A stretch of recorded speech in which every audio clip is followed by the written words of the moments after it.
राधे राधे सभी को। पिछली बार हम लोगों ने पढ़ा था समास, समास की भेद, समास की परिभाषा। आज हम लोग पढ़ेंगे समास का जो पहला भेद है वो होता है आपका अव्ययी भाव समास। परिभाषा लिख लेते हैं। जिस सामासिक पद का पूर्व पद अव्यय तथा दूसरा पद कोई संज्ञा तो उसे अव्ययी भाव समास कहते हैं।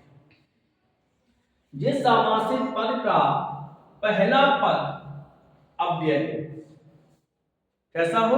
अव्यय। यह आपका कोई उपसर्ग भी हो सकता है, क्योंकि उपसर्ग अव्यय होते हैं, बदले नहीं जाते हैं। तो जिस सामासिक पद का पहला पद अव्यय हो उसे हम अव्ययी भाव समास कहते हैं। अथवा जिस सामासिक पद का पहला पद अव्यय हो तथा दूसरा पद कोई संज्ञा हो तो वह अव्ययी भाव समास कहलाता है। उदाहरण के तौर पे देख लेते हैं। उदाहरण जैसे शब्द है प्रतिदिन,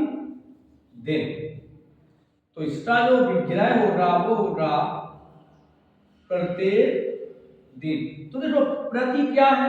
अव्यय है। दिन क्या है? संज्ञा है। ये विग्रह हो गया प्रत्येक दिन। इसी प्रकार और देख लेते हैं प्रतिमास, ये मिले हुए हैं तो प्रत्येक मास, पुस्तक लिख सकते हैं हम महीना, क्योंकि विग्रह में जैसा शब्द सामासिक पद हो उसी प्रकार से, जैसे शब्द है भर पेट, भर पेट, तो इसका विग्रह होगा पेट भरकर।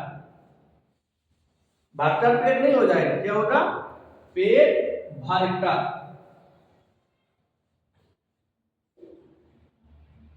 यथा समय, तो अब से जैसा समय हो या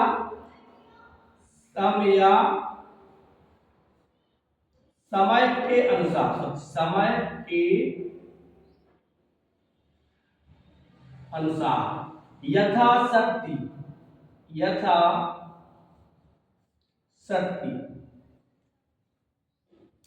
शक्ति के अनुसार। तो जिस सामासिक पद का पहला पद क्या है? अव्यय है। पहला पद क्या है हमारा? अव्यय है। और पूरा पद किसी समूह का बोध ना करा के दूसरा पद कोई संज्ञा होता है, उसे हम अव्ययी भाव समास कहते हैं। अब अव्ययी भाव समास, पहला पद अव्यय हो गया। इसके अलावा अव्ययी भाव समास कहां कहां होता है उस पर चर्चा करते हैं।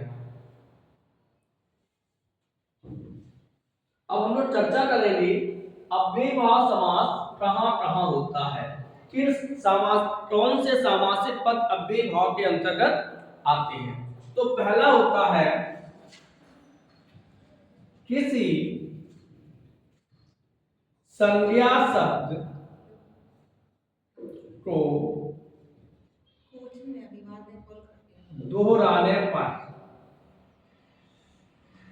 यदि कोई संज्ञा शब्द हम दोहरा दें, कोई संज्ञा शब्द को हम दो बार कह दें, तो वो कौन सा हो जाएगा? अव्ययी भाव समास हो जाएगा। जैसे शब्द है गली, गली, अब विग्रह होगा गली, गली में, ये इसका विग्रह होगा। अब एक चीज ध्यान रखना,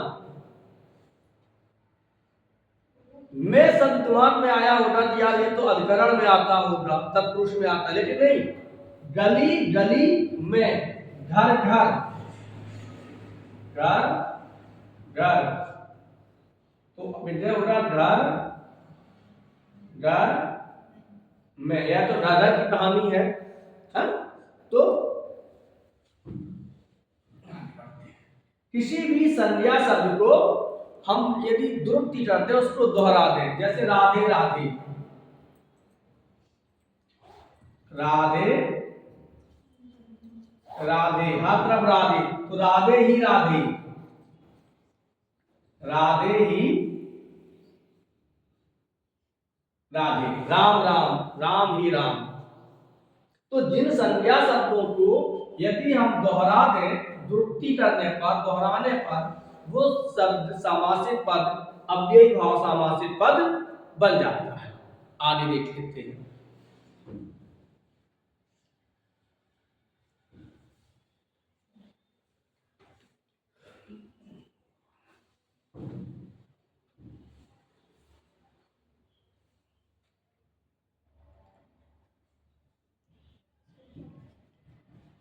विशेषण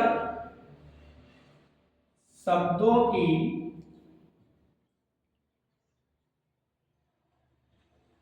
विशेषण शब्दों को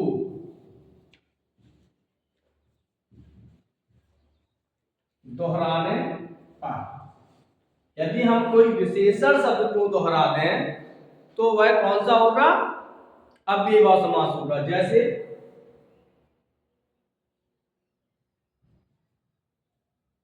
गरम, गरम विशेषण है तो गरम ही गरम। ताजे ताजे, ताजे ताजे। अच्छे अच्छे, अच्छे अच्छे। मीठे मीठे, मीठे मीठे। काले काले, काले काले। अब देखो इनका जो विग्रह होगा, गरम ही गरम, गरम ही गरम शब्द हो जाएगा गरिमा गरम। गर्मा गरम समोसे, तो गरम ही गरम। ताजे ताजे, ताजे ही ताजे। अच्छे अच्छे, अच्छे ही अच्छे। तुमने अच्छे ही अच्छे ले ले। मीठे मीठे, मीठे ही मीठे। काले काले, काले ही काले। यदि किसी विशेषण शब्दों को हम दो बार दोहराते हैं तो उसे हम अव्ययी भाव समास के अंतर्गत रखते हैं। समझ में आया? आगे बढ़ते हैं।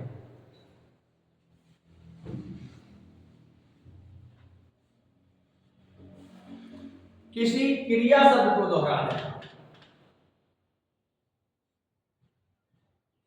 क्रिया शब्दों को दोहराने पर भी कौन सा समास होता है? अव्ययी भाव। चलते चलते, चलते चलते, चलते ही चलते क्रिया है। बैठे बैठे, बैठे बैठे, बैठे ही बैठे। रोते रोते, रोते ही रोते। हंसते हंसते, हंसते ही हंसते। गाते गाते, गाते ही गाते। अब जैसे प्रश्न आ गया, वह पढ़ते पढ़ते सो गया। प्रश्न क्या आया? वह पढ़ते पढ़ते सो गया और उसने लिख दिया कि रेखांकित वाक्य पढ़ते पढ़ते में समास होगा। कर्मधारय है, अव्ययी भाव, तो कौन सा होगा? अव्ययी भाव। क्यों होगा? किसी क्रिया शब्द की यदि हम दोहरा देते हैं, द्रुति कर देते हैं, दो बार पुनरुक्ति कर देते हैं, लिख दे हम द्रुति।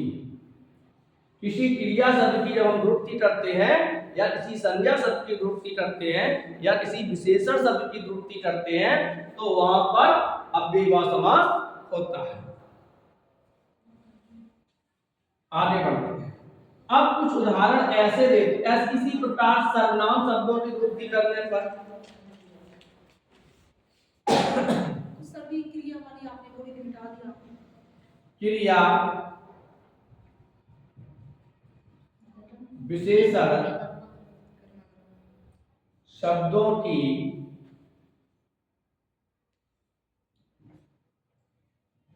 त्रुटियां दोहराने पर। क्रिया विशेषण, एक गीत आया था, धीरे धीरे बोल कोई सुन ना ले।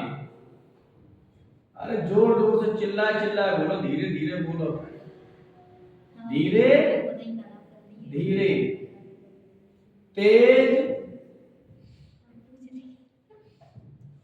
तेज, वह तेज तेज बोलने लगा, तो क्रिया विशेषण हो गया। वह धीरे धीरे चलने लगा। तो किसी क्रिया विशेषण शब्दों को दोहराने पर या धीरे ही धीरे, तेज ही तेज, तो ऐसे शब्दों को भी हम अव्ययी भाव के अंतर्गत रखते हैं। अब हम कुछ और उदाहरण ले लेते हैं जो समासित पद के होंगे। तो एक तरीके दे रहे हैं हम जो परीक्षा उपयोगी हैं।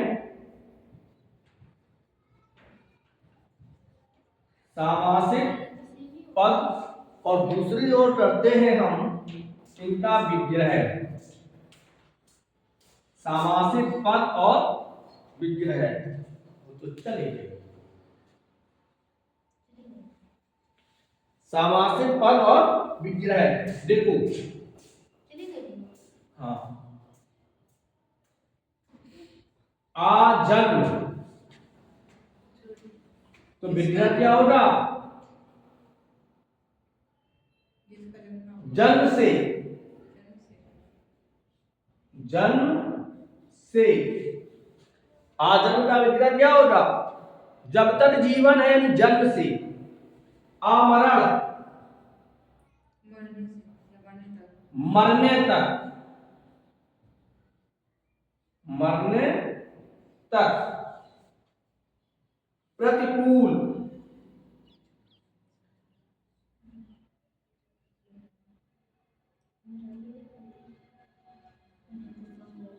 कूल के प्रति, कूल के प्रति। देखिए प्रति का मतलब होता है और, कूल के ओर।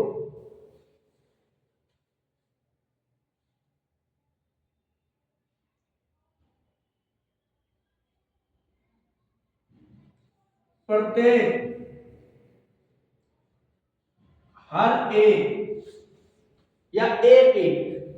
प्रत्येक, हर एक या एक एक। तो जिन सामासिक शब्दों का पहला पद कैसा हो? अव्यय हो, दूसरा पद कैसा हो?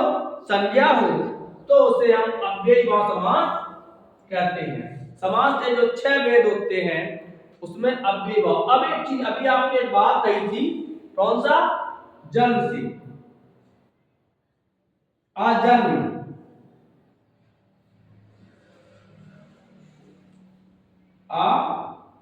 जन्म, तो आजन्म में नियम तत्पुरुष होगा, ना कि अव्ययी भाव होगा।